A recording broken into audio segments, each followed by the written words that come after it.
This week, we're speaking to Penny McPeak, the founder and VP of Penny and Lucy Lou Art, which Penny founded in 2013. Penny also receives help from her pet pooch, a dachshund named Lucy Lou, but nicknamed Luli. Welcome to Seele Food. Seele is the German word for soul, so soul food, but Seele food. This podcast is in conjunction with Seele Magazine, an online magazine bridging faith, cultures, and culture. I'm Allie Portee, an American Southern girl who travels and loves talking to people. I'm bringing you conversations from global movers and shakers from somewhere in the world. From these conversations, hopefully you'll be inspired to move and shake too. Thanks for spending time with me today. I hope you get fed, so let's begin.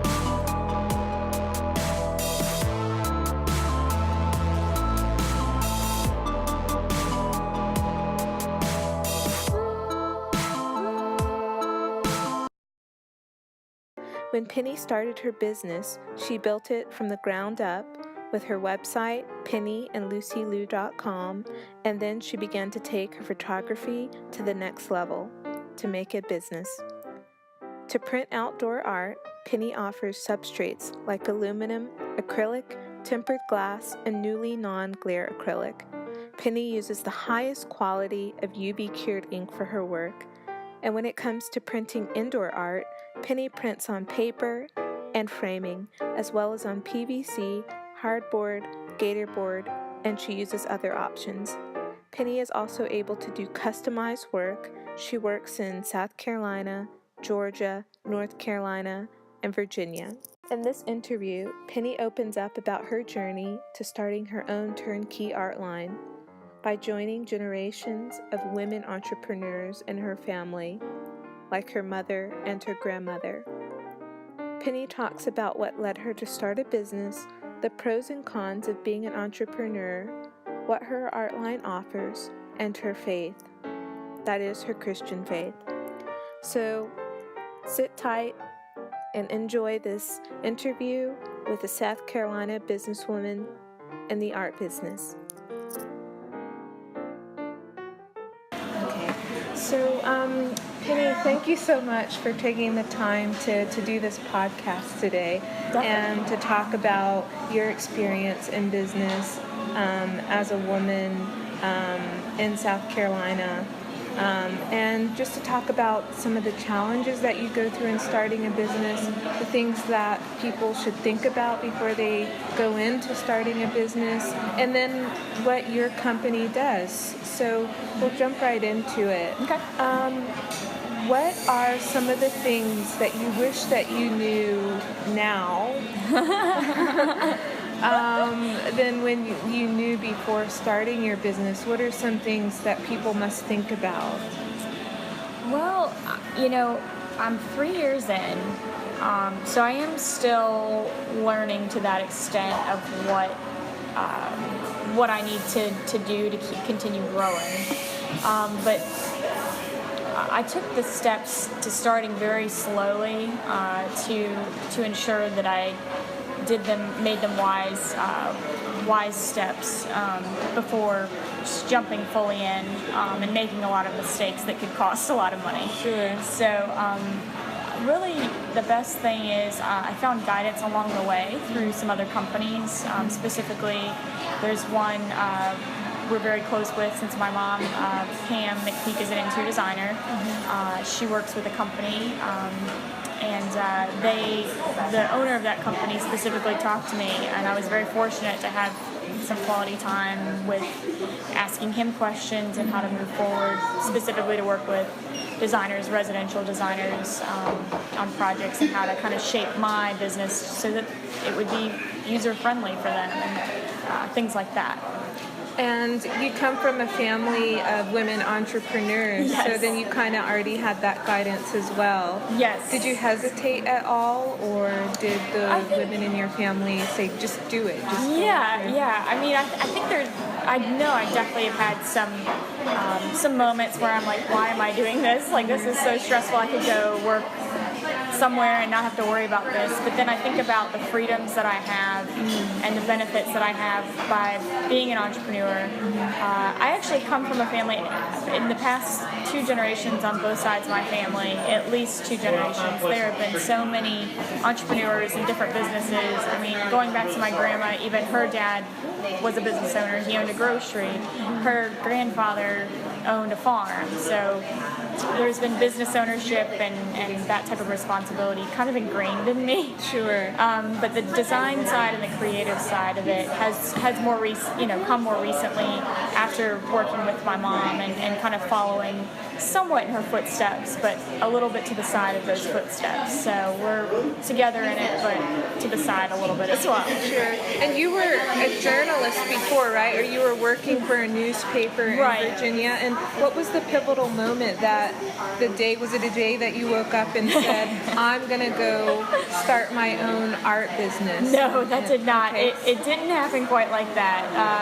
I wish it did, but I actually was a copy editor, so I would lay out the newspapers before they would go to press, which I loved. I loved doing that. That was such a great two plus years of my life that I learned so much. I learned a lot of how to use programs that I hadn't used before: InDesign, Photoshop, Illustrator. Those were the top 3, and then I learned how the production of newspaper works, or how production of any material works when you produce it and lay out and design, and then what the end result is. And I was fortunate to be able to have my end result within 8 hours of my work, which is not a very common thing. Sometimes magazines and things, it takes a lot longer. Of course. But anyway, at some point I had some time where it was just becoming more difficult to work, meaning the stress was just more than I needed to have. I worked 3 to midnight, so I was working under very intense regimens and long hours, and just the lifestyle was not a lifestyle I wanted to continue to have. Nothing in particular against anyone that I worked with, but it just, my time was due. I had learned what I needed to learn, and still think about those times. I've only been out about 4 years, so that's, but I moved back home. I actually tried to find a marketing position and different jobs all over, and nothing came through, and my mom said, well, there's always the last resort. You can come home, and I need some help marketing. I need some help at the office with my work. And so I said, okay, I'll do that. And I immediately started really focusing on my photography. And I said, we need to get photos of every project you do. Well, no, we don't need to do that. I don't think that's necessary. And I proceeded to tell her that every project is important, no matter how big or small it is. And so we started working that way, and so I started doing photo shoots of her work as an interior designer, and progressively grew her website a little bit larger, and her social media, input and things like that. And then at some point, I was just about a couple months in, was just saying, I really want to do more of my own thing as well. And so we started to kind of brainstorm a little bit more what my strengths were as far as an artist, because I had started making jewelry at 13, so I was like, well, I could start making jewelry more and do that more, but then I just couldn't see down the road where that would go, and so we started talking more about my photography, and so I started working on different ways to manipulate my photography and use it and do different shots that were unusual compared to a lot of photographers. And so would you say that the skills that you learned at the newspaper you worked at in Virginia, learning the software design, and prepared you for this role? Definitely. I definitely think it helped.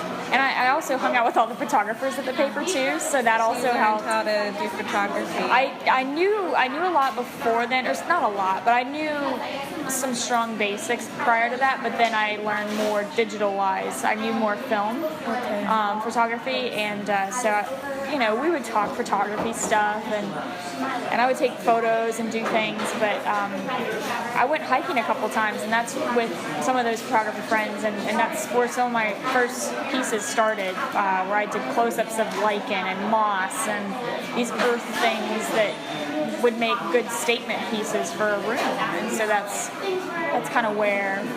So I guess when you realized that after the long hours, you just kind of maybe, and then you decided you could help your mom with her business, that you just put the pieces together of the skills and experience that you had up to date, and you're like, I can make a business out of it. Definitely. And you just went for it. Did you have any hesitation? Because research shows that women are more hesitant, especially in running for political office, but into putting themselves out there to follow their dreams and start a business. Women are a bit more hesitant than men. Did you have any reservations? No, fears? I don't think in that respect, I don't think I had hesitation that most women would feel. Sometimes that can be maybe because of different financial, trying to have that stability, or even starting to become incorporated. I was very fortunate to be born to the family that I am, that my mom has had her business for over 30 years, and she is incorporated. So I kind of had my cards laid out a little bit for me, so I didn't have to go into starting from scratch, I guess is the best way to put it. I started in a semi-scratch. Okay. So somewhat, an established business that is still a part of the family in that way. Got it. Yeah. So describe to us what your business is and what you specifically do. And your business is named Penny and Lucy Lou Art. So the Lucy Lou part is your little cute Dachshund. Yes. What inspired you to put Lucy Lou's name in it? It's a very interesting marketing technique, I think. Yeah. Because you have your little cute dog, a little photo of her on your business card. Yes. How did that come about? Well, so we got Luli. Her nickname is Luli, so she goes by that mostly, but her formal name is Lucy Lou. And so we got her Easter of 2011, I think it was 2011 or 2012, and we just fell in love with her, and so this was all happening. The art that I was working on was all starting to come into fruition.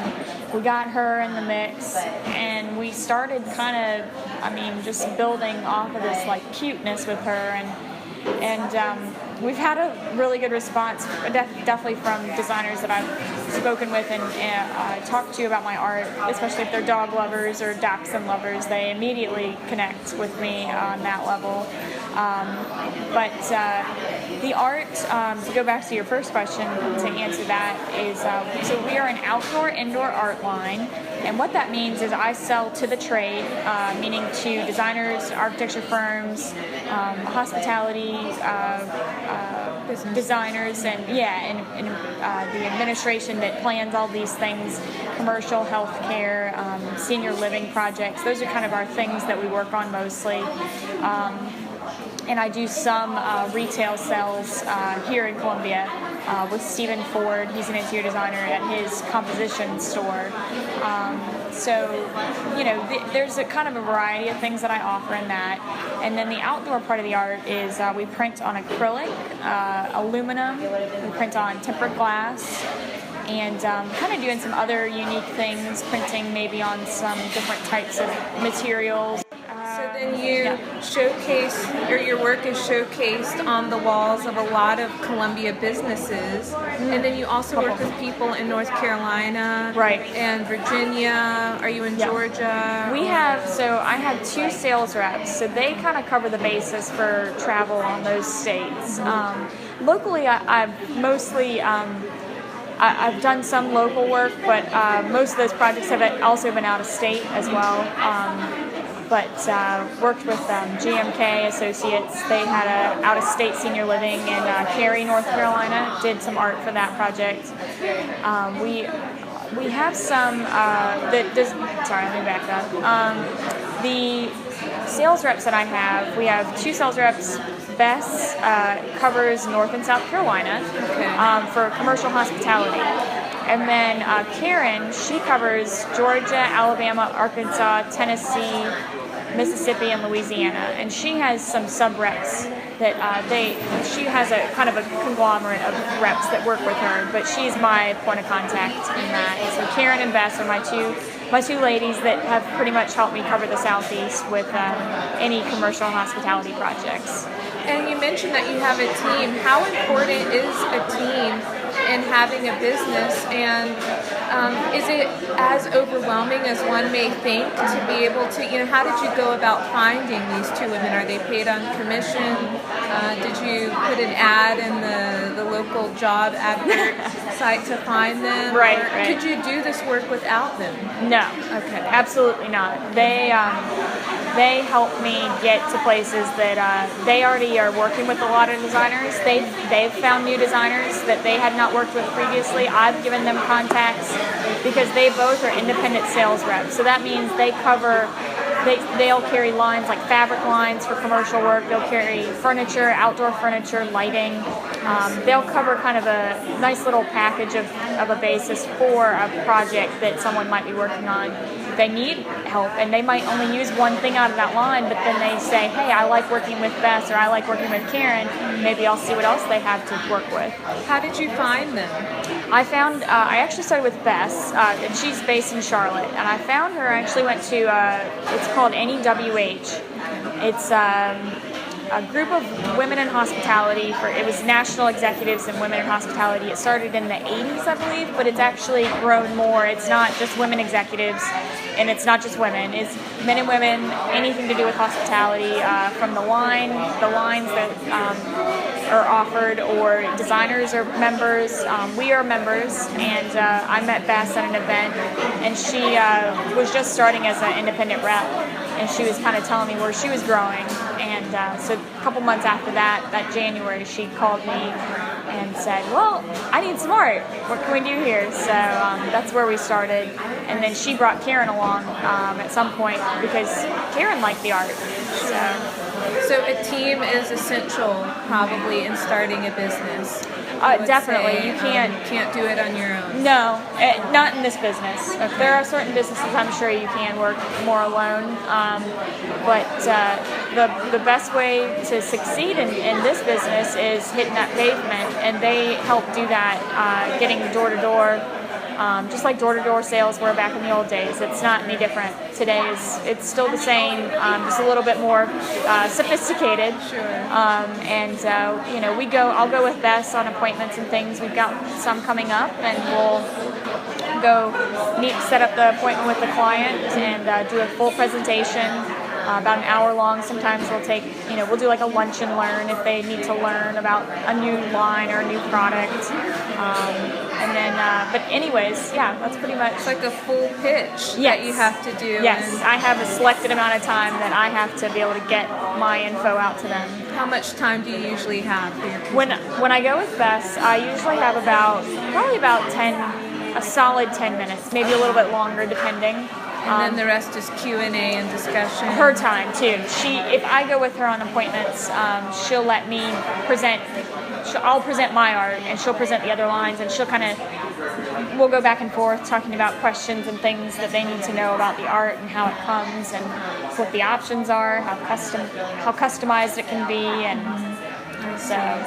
Yeah. Getting back to how you use your little dog, Lucy Lou. Was that a marketing strategy that you had, or how did it come about? It turned into that. Okay. It turned into that. Okay. I think I just wanted to include Luli. Yeah. Just because, I don't know, she's adorable. But she is. It wasn't necessarily a strategy that I sat down and planned out. It's become a thing. We've gone to to appointments here in town, and they've said, well, next time you come, you need to bring Lily, you know. And do you bring her? Sometimes, if it's somebody I know. If it's someone I'm very new to meeting, I don't bring her. She's a bit of rambunctious, and she likes to be very vocal. I see. So, but if anybody comes to the office, they do meet Lily. I see. So, do you find that by putting Lily on, your logo and having her name in your brand, that your business, it brings in more business, or it makes people more open to wanting to talk to you more because she's there? Well, I haven't really gotten too much into detail about it. I have been curious about that myself. I think the biggest thing is it sets me apart from other art lines. So there's a lot of art lines out there, and a lot of them, they don't really, if they have logos, they're usually like, there's some that are like monogram looking logos, or their logo is, a paintbrush or something to that effect, where it's a little bit, or it's just their name in a really cool font or something that they've created. But Luli kind of sets us apart, and I did start originally saying, Luli and I go, we'll kind of go explore together on new adventures to create the custom art you need for your projects. And so sometimes I'll take her with me to, actually do some photo shoots and things, but not all the time. I see. But it is kind of that thing that she's there with me. I've got that sense, because some of the photos I do very close up. Things like I would see from her point of view. Yes. Almost like her perspective, which is great. It's kind of weird, but it's kind of cool too. It gives you a different angle. It does. It does. Macro photography is one of my favorites. I love doing the very close up photos. Yes. And I want to talk just briefly about faith. How important, I know that you're a Christian, is having faith in going into business. Do you really draw upon your faith in challenging days, or if business slows down? Yeah, I think that's a great question. It's actually very interesting getting into this business, to the trade-only business, where designers go and they'll find new furniture companies, new lighting companies, all this. You would be very interested to hear how many companies are faith-based, and what their purpose behind their business is God, and how they don't do what they're doing without Him, and they are very strong about that, and strong about showing it too, which I find very interesting. Do you think it's possible for a business to succeed and do well when you're really bringing God in very boldly into the mission?